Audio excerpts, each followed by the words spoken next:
नमस्कार साथियों, LM geography के ऑनलाइन प्लेटफॉर्म पे आप सभी का स्वागत और अभिनंदन है। जैसा कि मैं आपके कमेंट्स देख रहा था, तो कई विद्यार्थियों ने कमेंट्स किए कि सर योजनाएं भी करवा दीजिए। तो देखिए, जब हमने कल क्लास की थी तब हमने सिलेबस में लिखा हुआ था कि राजस्थान से निर्यात की जाने वाली वस्तुएं। तो राजस्थान से निर्यात की जाने वाली वस्तुएं कौन कौन सी है, जिसमें 5 प्रमुख वस्तुएं हमसे पूछी जाएगी, जिसका हमने एक ट्रिक ACDHR अभियांत्रिकी, कपड़ा, धातुएं, हस्तशिल्प, रसायन एवं संबंध क्षेत्र वाले जो प्रोडक्ट हैं वह राजस्थान से सर्वाधिक निर्यात होते हैं, इसके बारे में चर्चा की। उसके साथ ही पिछले 5 वर्षों में जो निर्यात की क्या स्थिति रही है, जिसमें न्यूनतम निर्यात पिछले 5 वर्षों में कब दर्ज किया गया, तो 2017-18 में दर्ज किया था, और सर्वाधिक निर्यात कब हुआ, तो वह 2021-22 में हुआ। उनकी कितनी राशि थी, उन राशि के कीवर्ड भी हमने पता किए कि यदि आपसे राशि पूछी जाए तो सबसे कम थे तो 41 सॉरी सबसे कम 46, उसके बाद 51, फिर 49, फिर 52 और 71, जो कि हमने दो दो यूनिट यानी इकाई के रूप में हमने पढ़े थे। अब उसी श्रृंखला में आज हम बात करने वाले हैं कि राजस्थान में निर्यात को बढ़ाने के लिए कौन कौन सी योजनाओं का संचालन किया जा रहा है। और यदि हम आर्थिक समीक्षा 2022-23 का अध्ययन करते हैं तो उसके आधार पर राजस्थान में निर्यात को बढ़ावा देने के लिए मुख्य रूप से 4 प्रमुख योजनाओं का संचालन किया जा रहा है, और निश्चित रूप से वहां से प्रश्न पूछे जाने की संभावना है, क्योंकि राजस्थान जो अपने आप में हैंडीक्राफ्ट के लिए जाना जाता है, हस्तशिल्प के लिए, हस्तकलाओं के लिए जाना जाता है, तो राजस्थान के कई ऐसे जिले जो अपनी हस्तकला के लिए न केवल भारत में, विश्व में या अंतर्राष्ट्रीय स्तर पर अपना नाम रखते हैं, विख्यात हैं।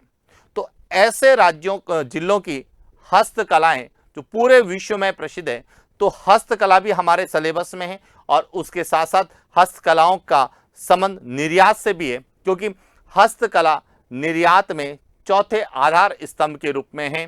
तो इसीलिए यहां पर हम हस्तकला के संबंध में क्या योजनाएं चलाई जा रही है उनके बारे में भी पढ़ने वाले, यानी हमें यह समझना है कि हमारे सिलेबस में जो टॉपिक है उसको कैसे पूछा जाएगा।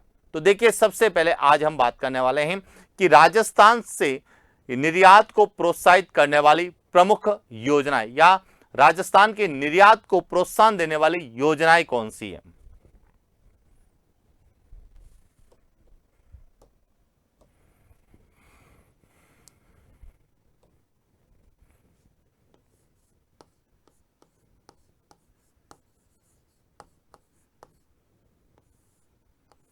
राजस्थान के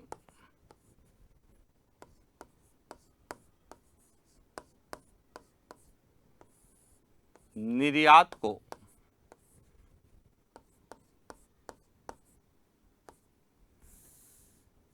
निर्यात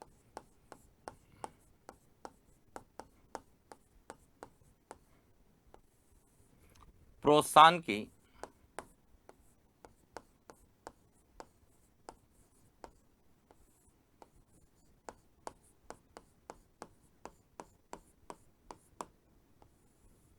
प्रमुख योजनाएं।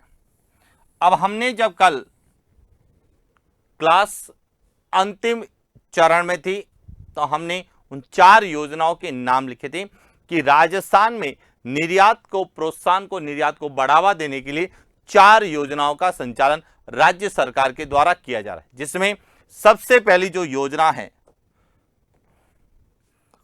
ए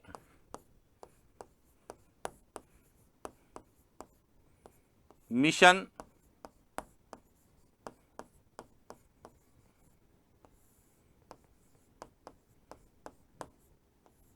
निर्यातक बनो, यानी कि mission be an exporter, mission निर्यातक बनो। दूसरी है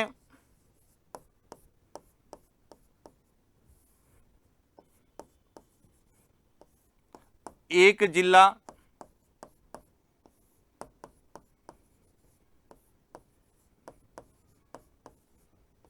एक उत्पाद, वन डिस्ट्रिक्ट वन प्रोडक्ट, एक जिला एक उत्पाद। इसी तरह से तीसरी है राज्य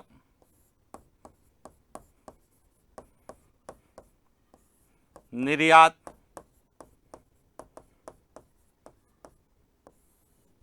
प्रोत्साहन योजना। और चौथी है वह है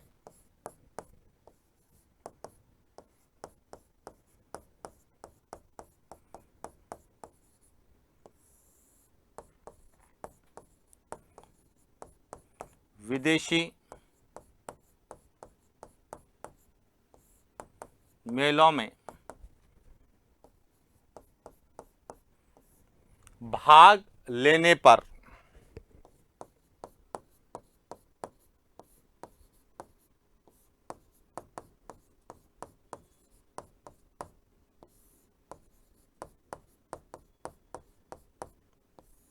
सहायता योजना।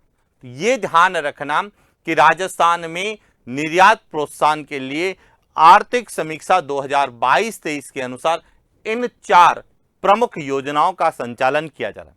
इसमें सबसे पहले हम बात करेंगे मिशन निर्यातक बनो। मिशन निर्यातक बनो को लेकर प्रश्न पूछे जाने की संभावना है। दूसरा है एक जिला एक उत्पाद के बाद। तो सबसे पहले हम बात करते हैं मिशन निर्यातक बनो।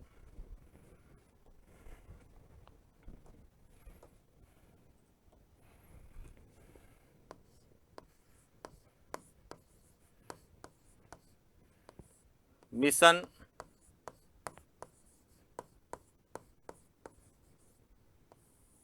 निर्यातक यानी मिशन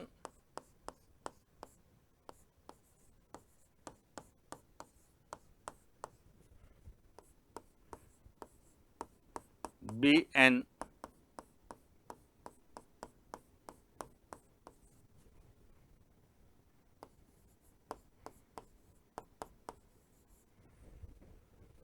मिशन BN एक्सपोर्टर। अब देखिए समझना, मिशन BN एक्सपोर्टर, मिशन निर्यातक बनो। अब इसको लेके क्या पूछा जाता है, एक एक को लेके बात करते हैं। सबसे पहले तो आपको यह पता होना चाहिए कि मिशन निर्यातक बनो कब प्रारंभ की गई। तो इसका जो प्रारंभ है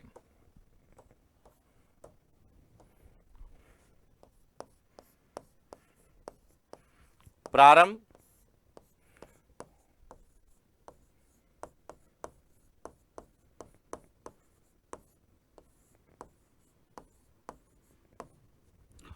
29 जुलाई 2021 को यहां प्रारंभ हुई। यहां मिशन निर्यातक है, मिशन निर्यातक बनो, यानी कि यहां कब प्रारंभ हुई, सबसे पहले तो यह क्लियर होना चाहिए। तो पॉइंट क्लियर हो गया। यहां कब प्रारंभ हुई थी, 29 जुलाई 2021 को। यानी कि यहां किस वित्तीय वर्ष में प्रारंभ की गई। यदि आपसे वित्तीय वर्ष पूछा जाता है,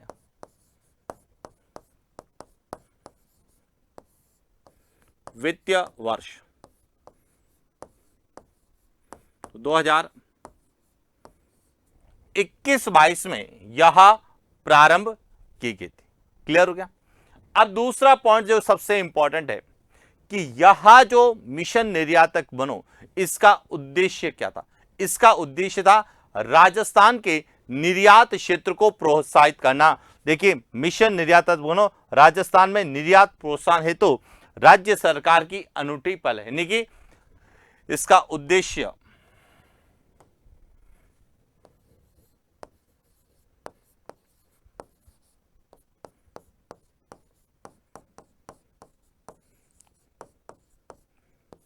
राजस्थान के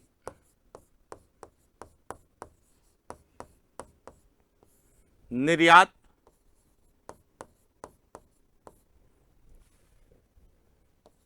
क्षेत्र को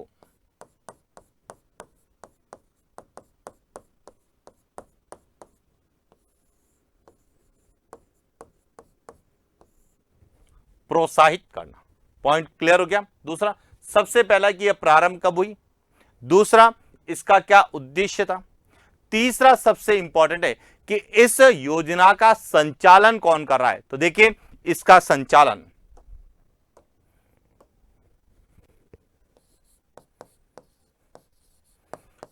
संचालन जो है वह दो संस्थाएं मिलकर कर रही है। एक तो है रीको, कौन सा है, रीको, और दूसरा है उद्योग विभाग राजस्थान सरकार। यानी इसका संचालन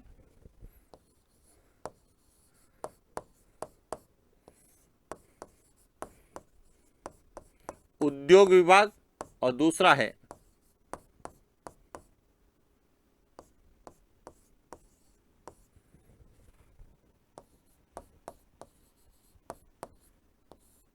रीको। ये दोनों मिलके इस कार्यक्रम या इस योजना का संचालन कर रही। पॉइंट क्लियर हो गया, कब प्रारंभ हुई, दूसरा इसका उद्देश्य क्या है, तीसरा इसका संचालन किसके द्वारा किया जाए। अब ध्यान रखना यहां से ही प्रश्न पूछे जाने की संभावना, क्योंकि आपके सिलेबस में रीको भी है, रीको की योजना के अंतर्गत पूछा जा सकता है, साथ ही रीको के क्षेत्र जो है कार्यों के अंतर्गत भी पूछा जा सकता है, और साथ ही साथ यहां हमें जो है यहां भी पूछा जा सकता है कि इस योजना का संचालन मिशन निर्यातक बनो योजना का संचालन का संबंध है ए उद्योग विभाग, दूसरा रीको, तीसरा आरएफसी, चौथा कोई, और इसमें 1 2 1 2 1 2 3 इस तरह से पूछे जाने की संभावना। हमें पता होना चाहिए इस योजना का संचालन दो राजस्थान सरकार के उद्योग विभाग और रीको के द्वारा किया जा रहा है। तीनों पॉइंट आपको क्लियर होने चाहिए। अब इसके बाद आता है इसके जो है चरण। अब समझना जो सबसे इंपॉर्टेंट है और जो पूछे जाने की संभावना है कि मिशन निर्यातक बनो यह 6 चरण में संचालित किया जाएगा। अब समझना यहां से मिशन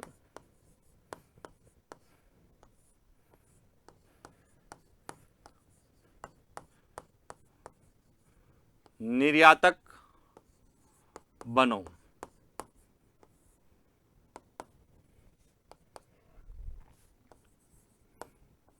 छह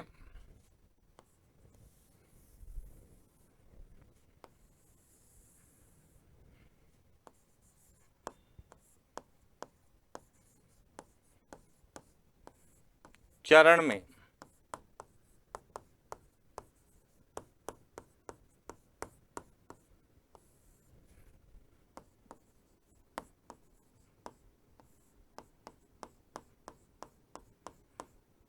यहां जो है यहां कितने चरण में संचालित होगा, 6 चरण। अब इसमें प्रथम चरण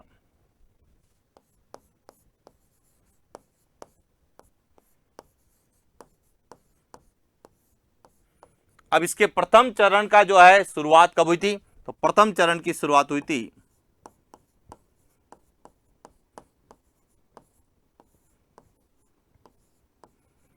29 जुलाई 2021 को, और इसका जो द्वितीय चरण है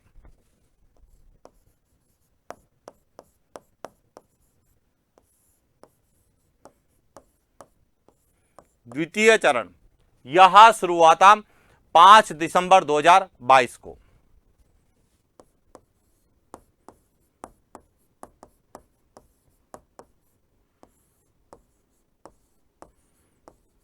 अब यहां पे समझने की बात है वह है कि मिशन निर्यातक बनो यह कितने चरणों में संचालित किया जाएगा, 6 चरण में।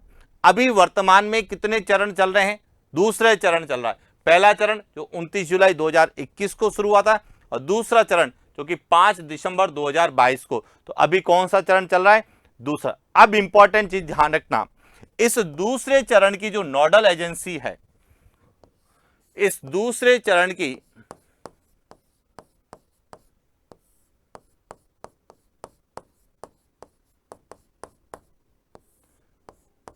नोडल एजेंसी किसे बनाया गया है, REPC, यानी कि जिसका पूरा नाम है राजस्थान निर्यात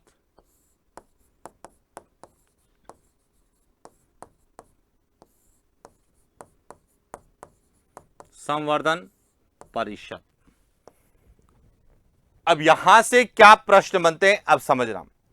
सबसे पहले तो जब भी मिशन निर्यातक का प्रश्न आएगा तो यह सत्य और असत्य कथन के रूप में हो सकता है या सत्य कथन की पहचान कर सही कूट का चयन करे, इस प्रकार से प्रश्न पूछा जाएगा। जिसमें सबसे पहले तो यह आएगा कि यह जो है मिशन कितने चरणों में संचालित किया जा रहा है, वर्तमान में इसका कौन सा चरण चल रहा है, पहला चरण कब प्रारंभ हुआ, किस वित्तीय वर्ष में। अब समझना, पहला चरण और दूसरा चरण दोनों में अंतर है। पहला चरण जो है वह यहां 2021-22 में प्रारंभ हुआ था, जबकि द्वितीय चरण की बात करते हैं तो वह 2022-23 में प्रारंभ हुआ था। इसीलिए यह सबसे इंपॉर्टेंट है कि पहला चरण जो है वर्ष 2021-22 में शुरू हुआ, जबकि द्वितीय चरण जो है वह 2022-23 में शुरू हुआ, और यहीं पर ही वह आपसे क्या करेगा, माइन्यूट मिस्टेक करेगा। तो एक तो आपको चरण कब हुआ यह क्लियर होना चाहिए, एक कौन से वित्तीय वर्ष में और कितने चरण।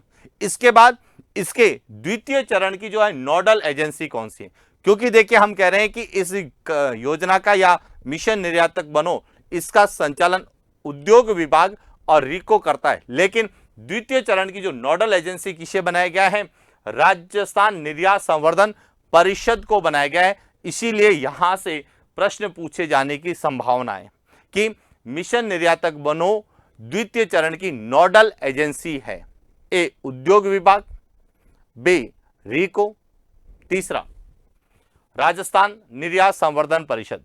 फिर लिखा जाएगा केवल 3, केवल 1 और 2, केवल 2 और 3, 1 2 3। तो यह ध्यान रखना, नोडल एजेंसी जो द्वितीय चरण की बनाई गई है वह राजस्थान निर्यात संवर्धन परिषद को बनाई गई है, जबकि इसका संचालन 2 उद्योग विभाग और रीको के द्वारा किया जा रहा है। तो इसको बहुत अच्छे से समझ के जाना, क्योंकि यहां से प्रश्न मिशन निर्यातक बनो अपने आप में राजस्थान के निर्यात को बढ़ाने की सबसे बड़े कार्यक्रम के रूप में देखा जा रहा है। और अब इसकी क्या विशेषताएं हैं, तो इसकी विशेषताओं को समझने की कोशिश करना। इसकी विशेषताएं बहुत सरल है, लेकिन हमें क्लियर होना चाहिए कि इसकी क्या क्या विशेषताएं। तो देखिए, यदि हम बात करें विशेषताओं की,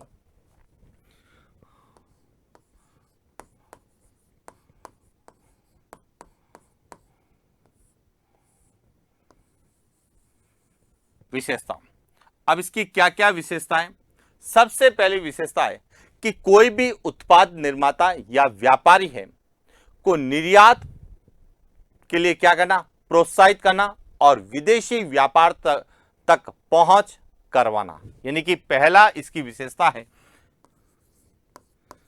उत्पाद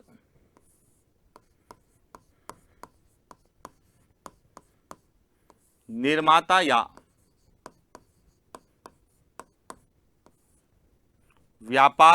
व्यापारी को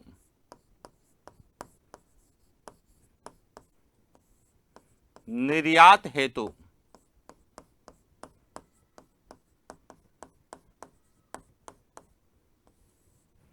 प्रोत्साहित करना तथा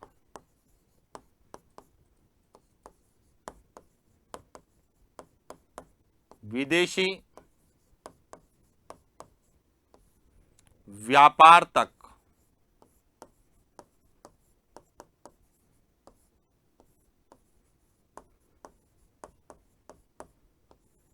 पहुंच करण। इस की यह प्रमुख कि कोई भी यदि व्यक्ति किसी प्रकार के प्रोडक्ट का निर्माण करता है या फिर कोई भी ऐसा व्यक्ति जो कि राजस्थान में जो प्रोडक्ट तैयार करते हैं उसका व्यापारी है, तो उन दोनों को ही, यानी कि प्रोडक्ट निर्माता भी हो सकता है, व्यापारी भी हो सकता है, उनको निर्यात के लिए प्रोत्साहित करना कि किसी तरह से अपने प्रोडक्ट को वह बेचे। कहां बेचे? विदेशों में। और उसके लिए विदेशी व्यापार तक उसकी पहुंच भी करवाना कि आप किस तरह से अपना प्रोडक्ट विदेशों में बेच सकते हैं। तो इसीलिए, क्योंकि एक्सपोर्ट का जब हमने अर्थ पढ़ा था, तो एक्सपोर्ट का अर्थ है कि किसी राज्य या किसी देश के प्रोडक्ट को विदेशों में बेचने की एक प्रक्रिया है। इसके बाद इसकी दूसरी जो विशेषता है वह है कि निर्यात लाइसेंस दिलाने की जो प्रक्रिया है उसमें उचित मार्गदर्शन और सहायता करना।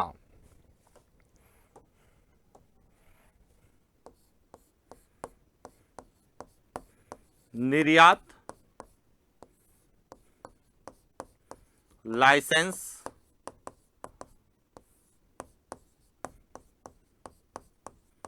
दिलाने की प्रक्रिया में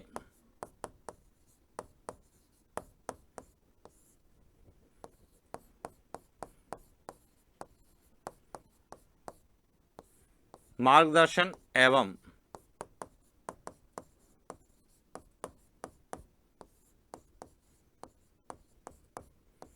सहयोग करना।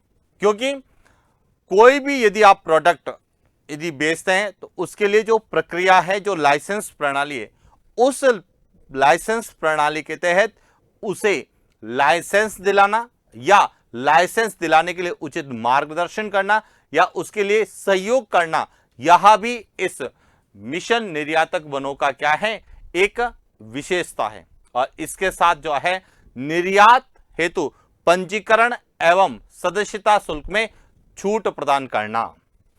तीसरी इसकी विशेषता है वह है निर्यात हेतु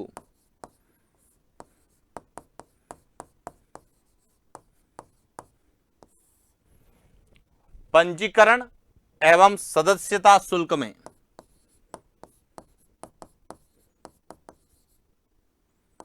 सदस्यता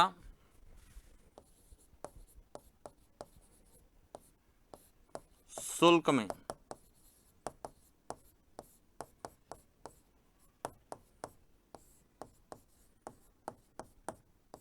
छूट प्रदान करना। अब आपको एकदम क्लियर हो चुका है कि मिशन निर्यातक बनों का उद्देश्य क्या है, उसकी विशेषता क्या है, कब प्रारंभ हुई, कितने चरणों में यह संचालित किया जाएगा, पहला चरण किस वित्तीय वर्ष में प्रारंभ हुआ और दूसरा चरण जो है कब या किस वित्तीय वर्ष में हुआ और इसकी नोडल एजेंसी कौन सी है। यदि यह आपने अच्छे से समझ लिया है तो निश्चित रूप से मिशन निर्यातक बनों का कोई भी प्रश्न गलत नहीं होगा। पॉइंट क्लियर हो गया। तो यह तो था एक योजना या एक कार्यक्रम जो राजस्थान में निर्यात को बढ़ाने में सबसे ज्यादा कारगर सिद्ध हो रही। इसके बाद दूसरी जो है वह है एक जिला एक उत्पाद। तो बात करते हैं वन डिस्ट्रिक्ट वन प्रोडक्ट की।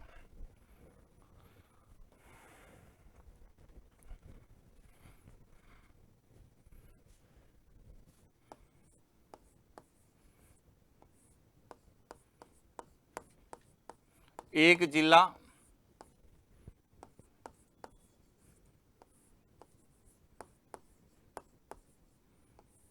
एक उत्पाद। अब यहां पे समझने की बात है, एक जिला एक उत्पाद का मतलब क्या है। देखिए राजस्थान के 33 जिले हैं, 33 जिलों में कोई न कोई जिले का एक ऐसा प्रोडक्ट या ऐसा हस्तशिल्प जो कि अपने आप में विशेष महत्व रखता है और न केवल राजस्थान या भारत पूरे विश्व में ख्याति प्राप्त है। जैसे ब्लू पॉटरी का आपने नाम सुना हुआ, सैंडस्टोन का आपने नाम सुना होगा, थेवा कला का नाम सुना होगा। तो ऐसी कई कलाएं, टेरिकोटा बहुत फेमस है। तो यहां जो है एक जिला एक उत्पाद, यहां जो है राजस्थान के प्रत्येक जिले में निर्यात क्षमता वाले उत्पाद और सेवाओं की पहचान कर उन्हें बढ़ाना, यानी कि एक जिला एक उत्पाद जो योजना है, सबसे पहले तो आपको यह पता होना चाहिए इसका उद्देश्य कि यहां क्यों प्रारंभ की गई। उससे आपको क्लियर हो जाएगा कि इसका जो प्रश्न है वह कहां से आएगा। कि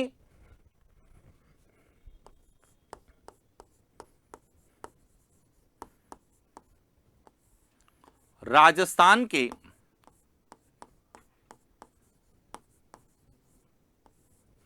प्रत्येक जिले, कि राजस्थान में जितने जिले हैं प्रत्येक जिले से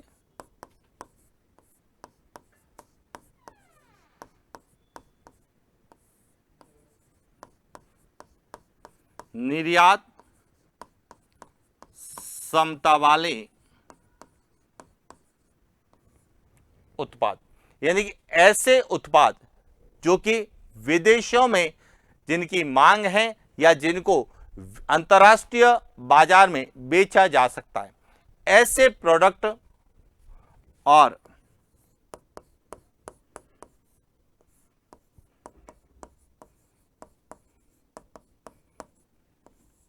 सेवाओं की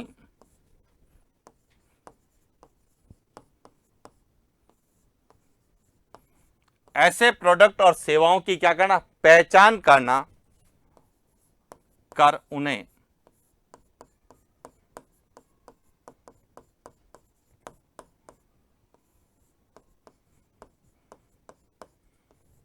प्रोत्साहित।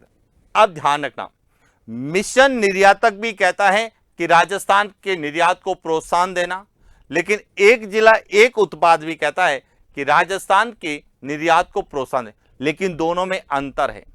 मिशन निर्यातक बनो यह राज्य स्तर पर निर्यात को प्रोत्साहन देता है, जबकि एक जिला एक उत्पाद जिला स्तर पर निर्यात को प्रोत्साहन देता है। तो इसीलिए प्रश्न बन सकता है कि निम्नलिखित में से राजस्थान सरकार की कौन सी योजना या कार्यक्रम जिला स्तर पर या जिले के निर्यात को बढ़ाने के लिए कारगर साबित हो रही है, तो वह है एक जिला एक उत्पाद। यहां प्रत्येक जिले के ऐसे प्रोडक्ट जो निर्यात क्षमता रखते हैं, जिनकी विदेशों में मांग भी है और विदेशी जो अंतर्राष्ट्रीय बाजार है उसमें वह अपनी विशेष स्थान रखते हैं। जैसे उदाहरण के लिए ब्लू पॉटरी बहुत बार पूछा जाता है हस्तकला में, कोटा डोरिया का आपने नाम सुना होगा, इसी प्रकार से टेरिकोटा का आपने नाम सुना होगा। तो कई ऐसी राजस्थान की हस्तकलाएं हैं, थेवा कला है, यह विदेशों में भी अपनी जो है एक विशेष पहचान रखती है। तो ऐसे प्रोडक्ट को अंतर्राष्ट्रीय बाजार में जो है क्या करना, एक स्थान दिलाना, उसके निर्यात को प्रोत्साहित करने के लिए जिला स्तर पर जो योजना चलाई जा रही है उसका नाम है एक जिला एक उत्पाद। पहला पॉइंट क्लियर हो गया। दूसरा, इसका एक और उद्देश्य है कि प्रत्येक जिले को एक संभावित निर्यात केंद्र में बदलना।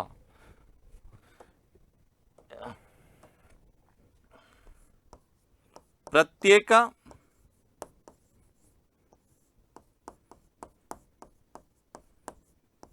जिले को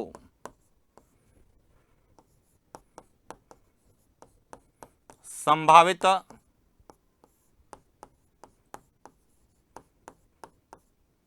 निर्यात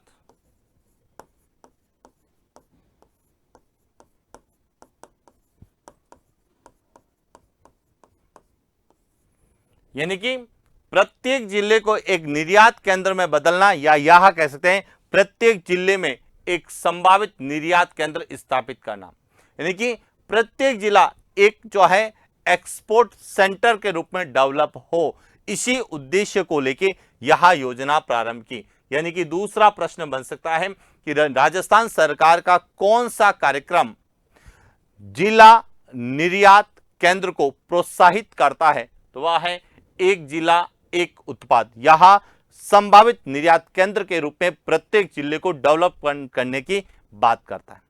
और इस योजना के तहत राजस्थान के 33 जिलों के जो है निर्यात उत्पाद तय किए गए। तीसरा है, अब इसकी क्या विशेषता है यहां भी बात करें।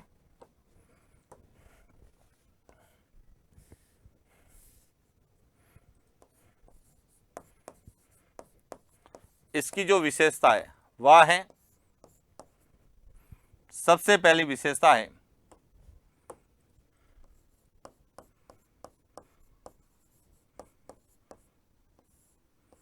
राजस्थान के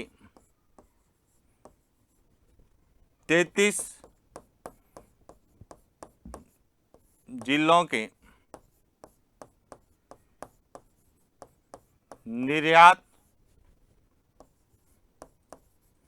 उत्पाद तय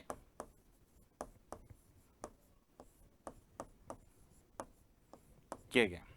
अब समझना, देखिए आपने यदि राजस्थान के वन्य जीवों को या जैव विविधता संरक्षण को पढ़ा होगा, तो राजस्थान में वन्य जीवों के संरक्षण के लिए प्रत्येक जिले का एक जिला शुभंकर घोषित किया गया। जिस तरह से प्रत्येक जिले का एक जिला शुभंकर जो कि वन्य जीव संरक्षण के लिए घोषित किया गया है, उसी प्रकार राजस्थान के प्रत्येक जिले में एक प्रोडक्ट को जो है एक्सपोर्ट प्रोडक्ट, निर्यात उत्पाद के रूप में जो है मान्यता मिली। अब कई जिलों में एक है तो कई जिलों में एक से ज्यादा भी है। क्लियर हो गया। दूसरी, सभी जिलों में जो है इस योजना के कह सकते हैं सतर्कता बनाए रखने के लिए या इस योजना की जो गतिविधियों पर पर्टिकुलर निगरानी रखने हेतु एक समिति का गठन किया गया है, जिसे कहा जाता है DEPC, यानी कि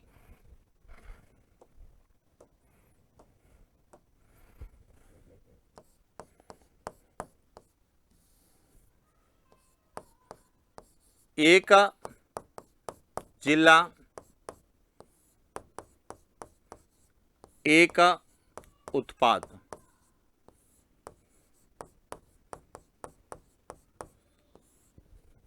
योजना के सफल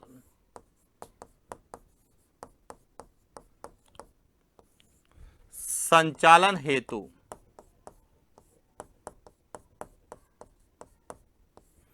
जिला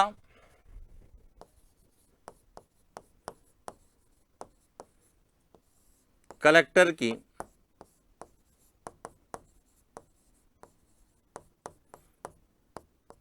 अध्यक्षता में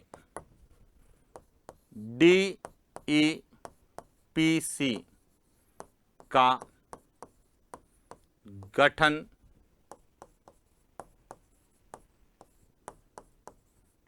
किया गया है। और DEPC का मतलब है डिस्ट्रिक्ट एक्सपोर्ट प्रमोशन कमिटी।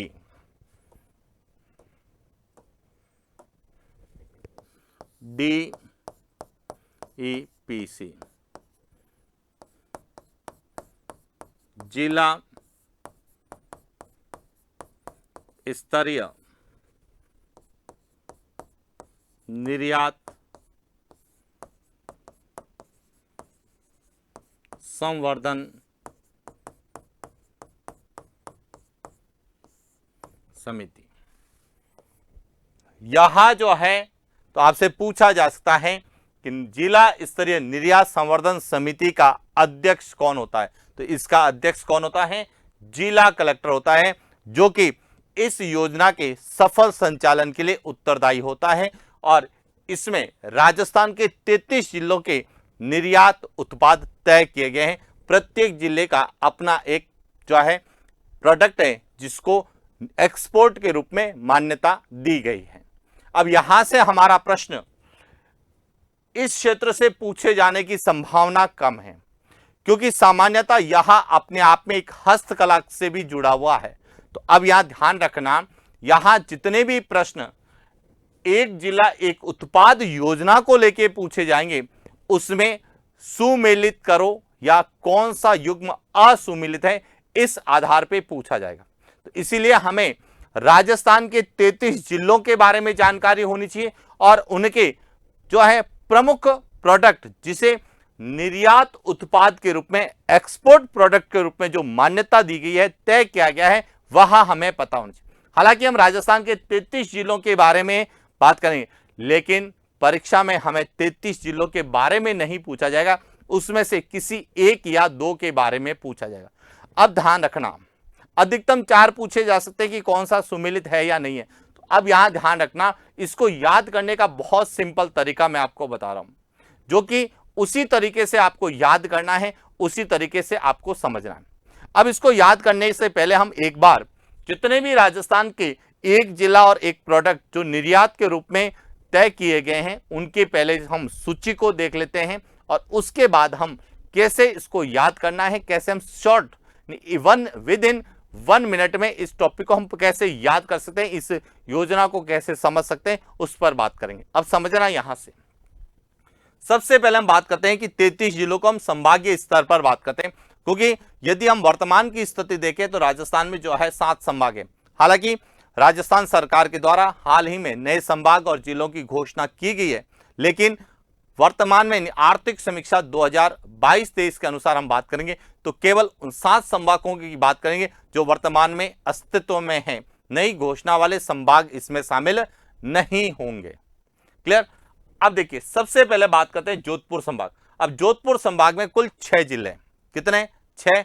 अब इसमें से जोधपुर जो है वह फर्नीचर हस्त उत्पाद यानी कि जिसको बोलते हैं हैंडीक्राफ्ट। अब यदि बात करें यहां है जोधपुर। अब जोधपुर जो है यहां किसके लिए जाना जाता है?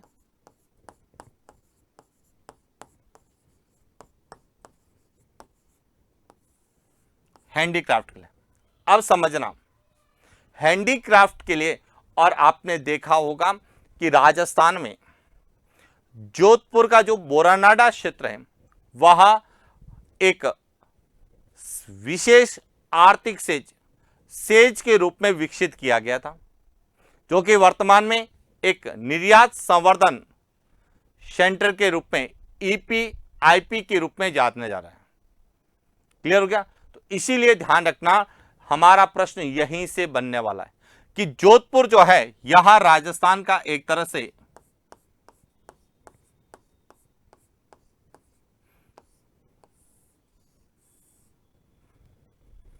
EPIP सेंटर के रूप में निर्यात संवर्धन औद्योगिक पार्क के रूप में विकसित हो रहा है। निर्यात संवर्धन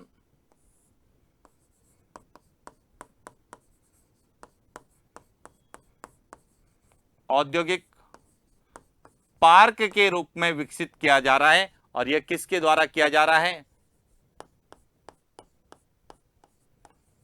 तो यह ध्यान रखना जिसका संबंध रिको से है तो ये रिको के संदर्भ में चाहे वह विशेष आर्थिक क्षेत्र के रूप में हो सकता है, निर्यात संवर्धन औद्योगिक पार्क के रूप में हो सकते हैं, थीम पार्क विशिष्ट औद्योगिक पार्क थीम पार्क के रूप में भी हो सकते हैं, जैसे स्टोन पार्क है, अप्रैल पार्क है, लेदर पार्क है, सिरेमिक पार्क है। तो अब ध्यान रखना जिनका संबंध रिको से है उनको रिको के संदर्भ में पूछा जाएगा। तो इसका मतलब है कि जोधपुर का यह फर्नीचर हस्तशिल्प उत्पाद हैंडीक्राफ्ट है, यहां EPIP सेंटर के रूप में जो है विकसित किया जा रहा है। और यहां एक कॉरिडोर का भी भाग है जिसे हम कहते हैं दिल्ली मुंबई इंडस्ट्रियल कॉरिडोर। तो अब ध्यान रखना दिल्ली मुंबई इंडस्ट्रियल कॉरिडोर में जो आ रहे हैं DMIC में जो है, तो यहां भी DMIC Delhi Mumbai industrial corridor भी आपको बहुत अच्छे से पता होना चाहिए, क्योंकि पिछले पेपर्स का यदि हम अवलोकन करते हैं तो दिल्ली मुंबई इंडस्ट्रियल कॉरिडोर पूछा गया है।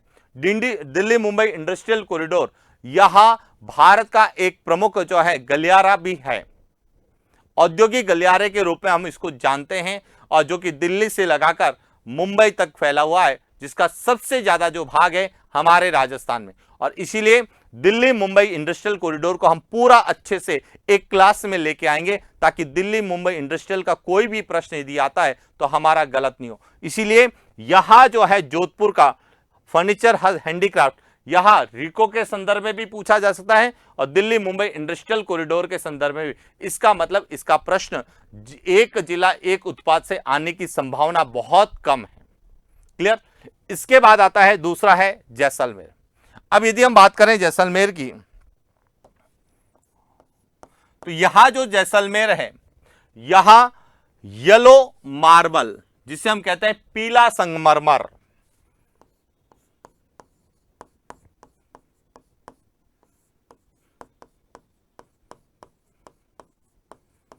देखिए राजस्थान के अलग अलग जिलों में अलग अलग प्रकार का संगमरमर निकलता है। कहीं पे हरा संगमरमर है, कहीं पर सफेद संगमरमर है, कहीं पर काला संगमरमर है, कहीं पर पीला संगमरमर है, कहीं पर गुलाबी संगमरमर है, तो कहीं पर लाल संगमरमर।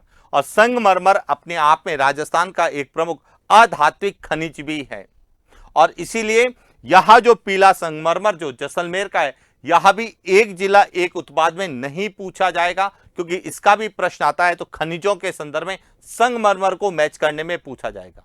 तो इसीलिए इसको भी जो है पूछने की संभावना बहुत कम है। यदि इसका प्रश्न आएगा तो कहां से आएगा? खनिज से आएगा, कि राजस्थान में जो सफेद संगमरमर है, काला संगमरमर है, हरा है, वह कौन कौन से जिलों से निकलता है, सुमेलित कीजिए। इसके बाद आता है बाड़मेर।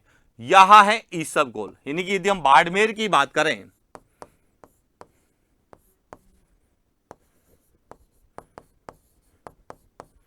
तो यहां विशेष रूप से याद रखना, क्योंकि देखिए ईसबगोल की जब भी बात आती है स्टूडेंट जालोर जाता है, क्योंकि सबसे ज्यादा उत्पाद कहां होता है? जालोर में। लेकिन यदि एक जिला एक उत्पाद में यदि बाड़मेर को लेके पूछा जाता है तो बाड़मेर का जो प्रोडक्ट है जिसे निर्यात उत्पाद के रूप में जाना जाता है वह है ईसबगोल। अब यहीं पर स्टूडेंट गलती करेंगे, तो एक तो इसको बहुत अच्छे से पढ़ के जाना, बाड़मेर का जो है निर्यात उत्पाद कौन सा है? ईसबगोल। इसके बाद आता है जालोर। अब जालोर का क्या है? यहां है जालोर, जालोर का है मसाले, जालोर का क्या है? मसाले। क्योंकि जब हम कृषि को पढ़ते हैं तो मसाले, जब हम बात आती है तो नागौर की बात आती है, लेकिन यहां पर जो है जालोर का निर्यात उत्पादन एक तो मसाले हैं और दूसरा है मोजड़ी, जो कसीदे वाली चमड़े की जूतियां हैं। अब ध्यान रखना, कसीदे वाले चमड़े की जूतियां यहां भीलमाल की प्रसिद्ध है, इसीलिए मोजड़ी जूती यहां जोधपुर से भी संबंधित है, लेकिन जोधपुर में चमड़े की जूतियां होती हैं, जबकि कसीदा वाली जो जूतियां हैं यहां जालोर के। तो जालोर के दो है, मसाले और मोजड़ी। इसके बाद आती है सिरोही। यहां जो सिरोही है इसका प्रोडक्ट है वह है साइलियम हस्क। अब नाम से बहुत अटपटा है कि साइलियम हस्क,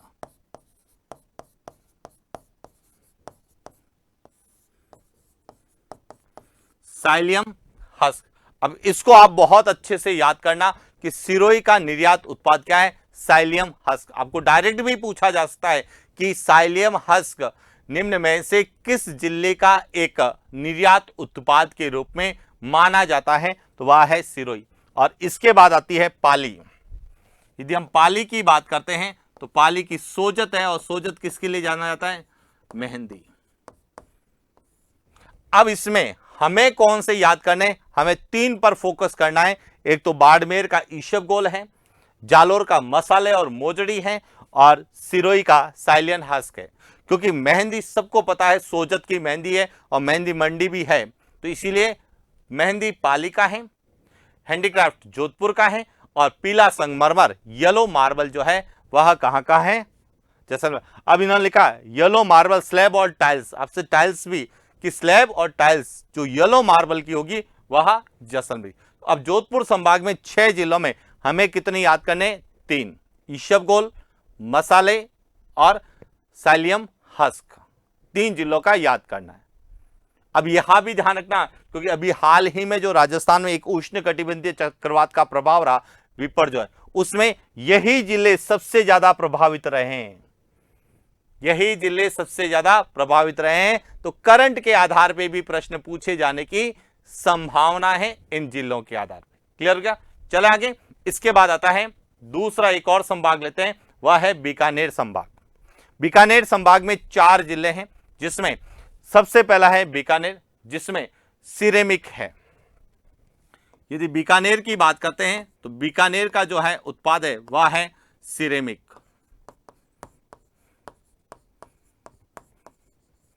और सिरेमिक का जो प्रश्न पूछा जाता है वह है सिरेमिक पार्का, कि रीको के द्वारा विशिष्ट पार्कों में सिरेमिक पार्क की जो स्थापना है वह कहां की गई है? खारा बीकानेर में की, इसलिए सिरेमिक पार्क का प्रश्न बनता है तो वह बीकानेर से आता है। इसके बाद है श्री गंगानगर। यहां जो श्री गंगानगर है इसका है गम पाउडर और हनुमानगढ़ का जो है वह है ग्वार गम। अब इसमें इन दोनों में से किसी एक को आप अच्छे से समझना कि ग्वार गम किसका है, तो हनुमानगढ़ का। गम पाउडर किसका है, तो श्री गंगानगर का। गंगानगर में गम पूरा आएगा, ठीक है। हनुमानगढ़ में आधा आएगा, ये याद रखना।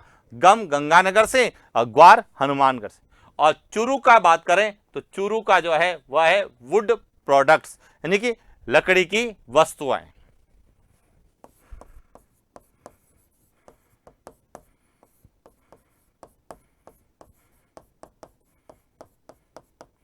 अब देखिए, लकड़ी के खिलौने अलग जगह के हैं, लकड़ी के जो है नक्काशी वाले जो है अलग जगह है, कृषि औजार लकड़ी के अलग से हैं। लेकिन निर्यात में ये ध्यान रखना, बीकानेर का विशेष रूप से याद रखना, सिरेमिक पार्क जो खारा फेमस है, और चाइना क्ले के रूप में बॉल क्ले, फायर क्ले, जितनी भी ये चिकनी मिट्टी है, इसका सीधा संबंध है बीकानेर से।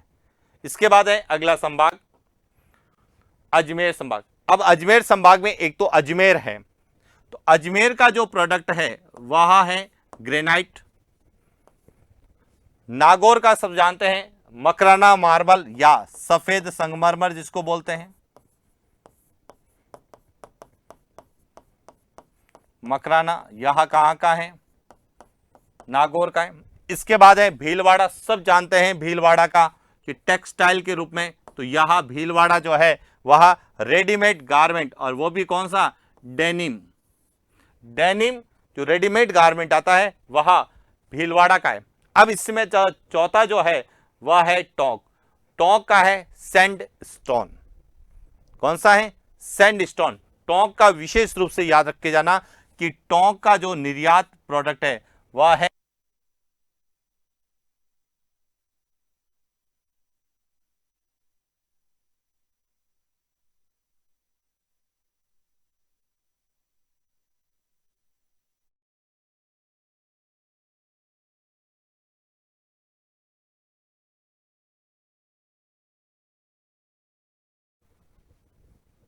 इसके बाद अगले संभागों की बात करें तो जयपुर संभाग। जयपुर संभाग में जो जयपुर है, यहां जो है पॉटरी, ब्लू और जेम्स एंड ज्वेलरी। अब देखिए, जेम्स एंड ज्वेलरी की जब भी बात आएगी तो इसका प्रश्न पूछा जाता है सेज से, स्पेशल इकोनॉमिक जोन, विशेष आर्थिक क्षेत्र, जो कि आपके सिलेबस में जिसके 2 सेज की स्थापना की गई है सीतापुरा में, जेम्स एंड ज्वेलरी के। और इसके बाद है पोट्री में ब्लू पोट्री, और ब्लू पोट्री के लिए जाना जाता है कौन, तो इसका हिस्ट्री में भी पूछा जा सकता है और निर्यात उत्पाद में भी पूछा था। सीकर का है फर्नीचर एंटिक, यानी एंटिक फर्नीचर वह किसके हैं, सीकर के हैं। झुंझुनू का है स्टोन प्रोडक्ट और गुड्स प्रोडक्ट, तो झुंझुनू का भी ज्यादा याद रखने की आपको आवश्यकता नहीं है। अलवर का सब जानते हैं ऑटोमोबाइल्स पार्ट्स, भिवाड़ी क्षेत्र में है, तो अलवर का ऑटोमोबाइल्स पार्ट है। और उसके बाद दोसा की बात करें तो कॉर्पोरेट और स्टोन आर्टिकल्स। तो जयपुर संभाग में जो है आपको जयपुर को याद रखना है ब्लू पॉटरी, और ब्लू पॉटरी का प्रश्न सबसे ज्यादा पूछा जाता है। इनके बारे में आपको केवल जानकारी होनी चाहिए और सुमेलित करने में इनको पूछने की संभावना कम रहती है, सबसे ज्यादा रहती है जोधपुर संभाग से, जिसमें बाढ़ और विशेष रूप से कृषि उत्पाद। ये ध्यान रखना, जो कृषि उत्पाद है उनको बहुत अच्छे से पढ़ के चले जाना कि किस जिले का कौन सा कृषि उत्पाद निर्यात प्रोडक्ट के रूप में है। तो एक तो है मसाले जालोर का और एक है बाड़मेर का ईशब गोल, इन 2 पर। तीसरा पाली का है मेहंदी। आगे चलते हैं। इसके बाद है उदयपुर संभाग। अब उदयपुर संभाग में उदयपुर जो है वह ग्रेनाइट या आइवरी कावरिंग के लिए जाता है, जिसे हरा संगमरमर कहते हैं अपन, हरा संगमरमर।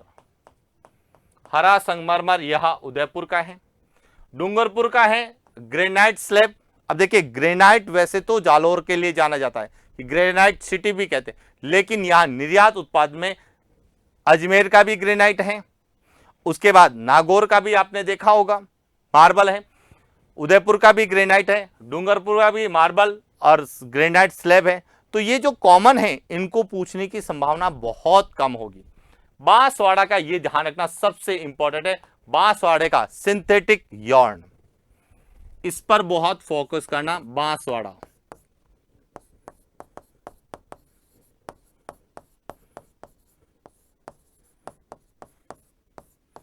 सिंथेटिक यॉर्न, और उसके बाद राजसमंद का टेरिकोटा मोलेला, जानते होंगे आप लोग, और ये बहुत बार पूछा गया है मोलेला टेरिकोटा के लिए। तो एक राजसमंद का आप विशेष रूप से याद रख के जाना, राजसमंद का मोलेला जो राजस्थान की एक प्रमुख हस्तकला, भी मोलेला जो है टेरिकोटा के लिए जाना जाता है, राजसमंद का एक प्रमुख स्थान है। उसके बाद है चित्तौड़गढ़ का ग्रेनाइट और मार्बल, जो कि बहुत कम पूछा। फिर आता है प्रतापगढ़। प्रतापगढ़ का ध्यान रखना, लहसुन, प्रतापगढ़ की बात करती है तो हम बात करते हैं लहसुन की। अब देखिए राजस्थान में जब लहसुन मंडी की बात आती है तो हम अलग जगह पढ़ते हैं, लहसुन मंडी छिपा बड़ौद बारा में, लेकिन लहसुन किस जिले का जो निर्यात प्रोडक्ट है, प्रतापगढ़ का। और दूसरा यहां की है थेवा कला, और थेवा कला जो राजस्थान की प्रमुख हस्तकला है, जिसमें हरे कांच पर जो है सोने चांदी से सुंदर चित्रकारी की जाती है, जिसे हम थेवा कला कहते हैं। और थेवा कला के लिए पूरा सोनी परिवार जो है वह प्रसिद्ध है। तो इसीलिए कृषि प्रोडक्ट जो है वह है लहसुन, क्योंकि जैसे ही लहसुन का नाम आता है स्टूडेंट का माइंड जाता है 12 छिपा बड़ौद, जहां पे लहसुन मंडी है। जबकि लहसुन जो है किस जिले का प्रोडक्ट है, निर्यात एक्सपोर्ट प्रोडक्ट प्रतापगढ़ का है। और थेवा कला, तो इसको भी आपको अच्छे से याद रखना, बांसवाड़ा, राजसमंद और प्रतापगढ़, इन तीनों को बहुत अच्छे से समझ के जाना, निश्चित रूप से आपको प्रश्न मिलेगा। यानी एक एक संभाग से वह एक एक जिले को उठाएगा और पूछेगा कौन सा सुमिलित है या कौन सा नहीं है। इसके बाद आएगा भरतपुर संभाग। अब देखिए भरतपुर संभाग में सबसे पहले भरतपुर की बात करें तो शहद और खाद्य तेल, जो सरसों आता है इंजन ऑयल, तो खाद्य तेल और शहद किसका है, भरतपुर का है। धौलपुर मिल्क पाउडर, यह ध्यान रखना, मिल्क पाउडर स्किन यहां धौलपुर का है। करौली का भी देखिए सैंडस्टोन, आर्टिकस और सिलिका स्टोन है, तो करौली को नहीं भी करेंगे तो कोई दिक्कत नहीं। लेकिन उसके बाद सवाई माधोपुर टूरिज्म, पर्यटन किस जिले का निर्यात उत्पादन है, तो वह है सवाई माधोपुर का। अब स्टूडेंट यहीं पे गलती करेंगे कि टूरिज्म कोई प्रोडक्ट और निर्यात उत्पाद है, तो टूरिज्म जो है यह सवाई माधोपुर का जो है क्या है, निर्यात उत्पाद है, इस पर भी फोकस करना। तो यहां से मुख्य रूप से आपको भरतपुर, धौलपुर और सवाई माधोपुर पर फोकस करना है, जहां से प्रश्न पूछे जा सकते हैं। इसके बाद बात करते हैं, अगला है कोटा संभाग, जो कि हमारा 7वां संभाग है। कोटा संभाग में कोटा को तो सीधा सा पता रहेगा, कोटा डोरिया एम्ब्रॉयडरी फैब्रिक, यह ध्यान रखना, एम्ब्रॉयडरी फैब्रिक, कोटा डोरिया, सीधा सा कोटा डोरिया आएगा तो कोटा लिख देंगे, लेकिन एम्ब्रॉयडरी फैब्रिक लिखा जाता है तो कोटा डोरिया से ही संबंधित है। इसके बाद है बूंदी, यह ध्यान रखना, चावल। अब देखिए राजस्थान में सबसे ज्यादा चावल का उत्पादन की बात करते हैं तो हम लिखते हैं हनुमानगढ़ में और गंगानगर में, लेकिन बूंदी में सबसे ज्यादा चावल कहां बोया जाता है, बूंदी में। और इसीलिए बूंदी का जो है निर्यात एक्सपोर्ट प्रोडक्ट किसे तय किया गया है, चावल को किया गया, यहीं से भी गलती हो सकती है आपसे। और उसके बाद है बारह में क्या है, सोयाबीन। और झालावाड़ का कौन सा है, संतरा। और इसके अलावा क्या है, सैंडस्टोन। अब देखिए इतना सारा आप कहेंगे सर इतना कैसे हमको याद करना। अब इसको याद करने के केवल आप दो तरीके से, इसको याद करने के जो दो तरीके कौन से हैं, एक तो लिखो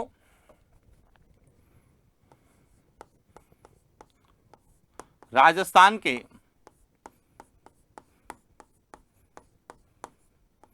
जिलों के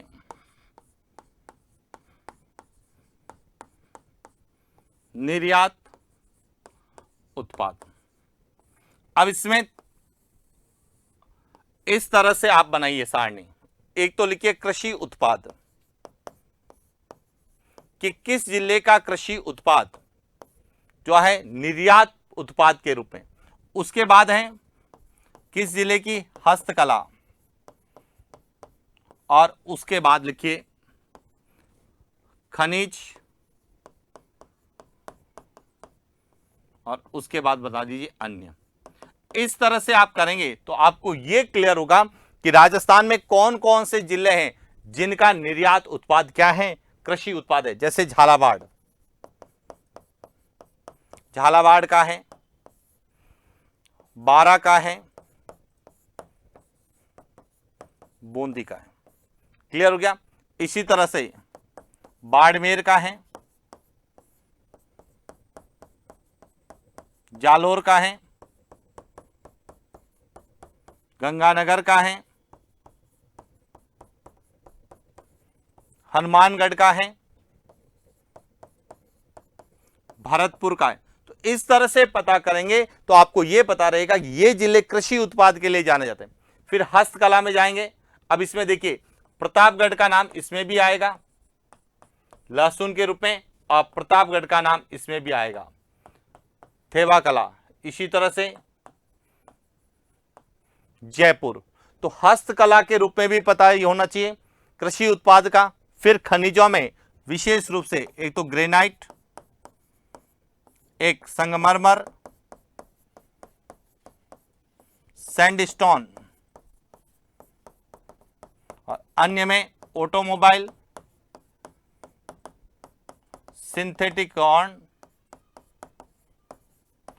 इस तरह से आप एक फ्लो चार्ट बनाइए और फ्लो चार्ट को लिखेंगे। आप डेली एक एक को मैप में लिखिए। राजस्थान का जो है खाली मैप लीजिए, उसमें कृषि उत्पाद किस किस जिले के, निर्यात उत्पाद वहां लिखिए, हस्तकलाएं किसके। तो ये हस्तकलाएं जब आप पढ़ेंगे तो निश्चित रूप से आपको प्रश्न राजस्थान की हस्तकलाओं से भी मिलेगा और राजस्थान के कृषि उत्पाद में भी मिलेगा। क्योंकि देखिए कृषि भी हमारे सिलेबस में है, हस्तकलाएं भी हमारे सिलेबस में है, और एक जिला एक उत्पाद निर्यात को बढ़ाना देने वाली योजनाएं भी, या राजस्थान से निर्यात होने वाली जो है प्रोडक्ट भी है, और उसमें हस्तकलाओं का नाम भी शामिल है। तो इसीलिए यहां से जो प्रश्न बनते हैं वह विशेष रूप से कहते हैं ना कि प्रश्न की प्रकृति को आपको समझना है, न कि फैक्ट को रटना है। यहां प्रश्न की प्रकृति कृषि उत्पाद से भी पूछी जा सकती है, हस्तकला से भी पूछी जा सकती है, खनिजों से भी पूछी जा सकती है, अन्य जैसे ऑटोमोबाइल है, सिंथेटिक हॉर्न है, कपड़ा रेडीमेड गारमेंट के रूप में पूछे जा सकते हैं, जैसे डेनिम है, भीलवाड़ा का है। तो इस तरह से आपको जो है अपने स्तर पर जो है इसको तैयार करना है। और यदि आपको याद है एक प्रश्न आपका क्लियर निश्चित रूप से यहां से एक जिला एक उत्पाद सुमेलित करो, या कौन सा उत्पाद सुमेलित नहीं है, इसमें से प्रश्न पूछे जाने की संभावना है। और विद्यार्थी जो है कृषि को ही आधार बनाकर पढ़ेंगे तो गलतियां भी होगी। कैसे? हमने चावल की बात की, हनुमानगढ़ में ज्यादा होता है जबकि बूंदी का है। लहसुन की मंडी 12 छिपा बड़ौद में, जबकि लहसुन प्रतापगढ़ का है। ईशबगोल जालोर में सबसे ज्यादा होता है, जबकि निर्यात उत्पाद वह कहां का है? बाड़मेर का है। मसाले नागौर में पड़ते हैं, जबकि निर्यात उत्पाद किसका है? जालोर का है। तो इस तरह से जहां पर भी कंफ्यूजन क्रिएट होता है, जहां स्टूडेंट गलती कर सकता है, उन्हीं प्रोडक्ट को पूछा जाता है। 33 के 33 जिलों को समझने की कोशिश करना, लेकिन याद वही करना जैसे कृषि उत्पाद और हस्तकलाएं।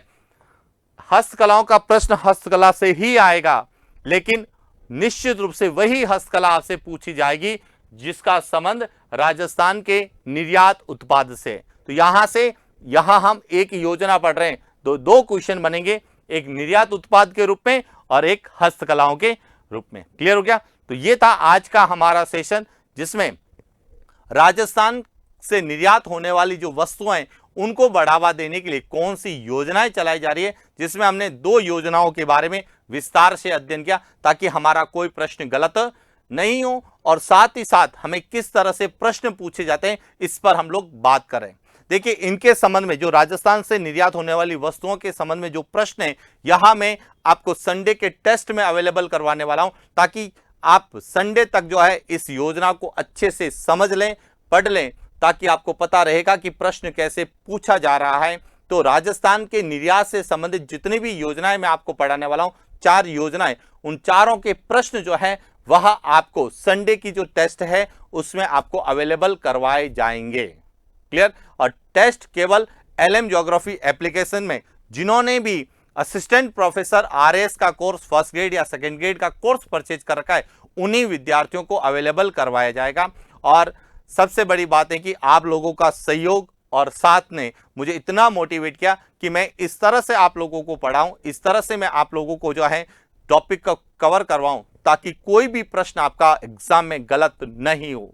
और कोशिश यही रहेगा कि जो हमारा असिस्टेंट प्रोफेसर में तीसरा पेपर जो कि जनरल स्टडीज ऑफ राजस्थान है, उसमें जितने भी टॉपिक हैं, जितने भी जो विषय दे रखे उन सभी के टॉपिक कवर करते हुए लगभग 80 नंबर तक का, यानी 80 क्वेश्चंस तक के जो है मैं आपको पढ़ाने वाला हूं, ताकि हर एक विद्यार्थी के जो भी इस एग्जाम को दे रहे हैं उन विद्यार्थियों के मिनिमम 40 नंबर तो आए, 50 में से 40 नंबर आने की ऐसी क्षमता को हमें विकसित करना है। और यह जब हम मिलके करेंगे तो निश्चित रूप से सफल होंगे। और राजस्थान का कोई भी विद्यार्थी जो असिस्टेंट प्रोफेसर की तैयारी कर रहा है वह general study of Rajasthan third paper की वजह से परीक्षा से बाहर नहीं हो, वह थर्ड पेपर की वजह से सेलेक्ट हो, इसी उद्देश्य को लेकर मैंने यह जो है एक मुहिम शुरू की है। इसमें आप लोगों का साथ और आप लोगों का सहयोग निरंतर मिल रहा है। इसी अपेक्षा के साथ मैं यह भी कहूंगा कि आप जब वीडियो देखें, जब ये क्लास देखें, तो अपना जो है कमेंट्स जरूर दें। जो आपकी है पॉजिटिव नेगेटिव जैसा भी आप सोचते हैं कमेंट्स जरूर करें, क्योंकि आपके कमेंट से ही हमें ये पता चला कि हमें और आगे क्या करना है। कि कई विद्यार्थियों के कमेंट आए कि सर योजनाएं बताइए, तो हमने आज योजना के बारे में बात की। योजनाएं बताने से हमें यह पता चला कि किस योजना का संबंध किस टॉपिक से, कहां से प्रश्न बनेंगे। तो रिको से भी प्रश्न बन सकते हैं, यहां पर राजस्थान की हस्तकला से भी प्रश्न बन सकते हैं, राजस्थान की मंडियों को भी प्रश्न के रूप में पूछा जा सकता है, राजस्थान के कृषि उत्पाद को भी प्रश्न पूछा जा सकता है। तो जितने भी जब हम एक एक टॉपिक को पढ़ते हैं तो हमें यह पता चलता है कि कौन सा टॉपिक किसके साथ पूछे जाने की संभावना है, और हम उसी के साथ पढ़ने वाले हैं। तो आज का सेशन साहब बहुत अच्छा लगा होगा, ऐसी मैं अपेक्षा करता हूं, और आपको क्लियर हो चुका होगा कि राजस्थान में निर्यात को बढ़ाने के लिए जो 4 योजनाएं, उसमें से 2 योजनाएं जिसमें एक मिशन निर्यातक बनो और दूसरी एक जिला एक उत्पाद, आपको एकदम अच्छे से क्लियर। लेकिन आज मेरा एक प्रश्न आप लोगों के लिए जिसका उत्तर आपको कमेंट्स बॉक्स में देना है कि एक जिला एक उत्पाद योजना यह कब प्रारंभ की, या तो इसकी डेट या इसका वित्तीय वर्ष आप कमेंट बॉक्स में करें। यह आपके लिए एक छोटा सा होमवर्क। आज के लिए इतना ही, मिलते हैं नेक्स्ट क्लास। Thank you.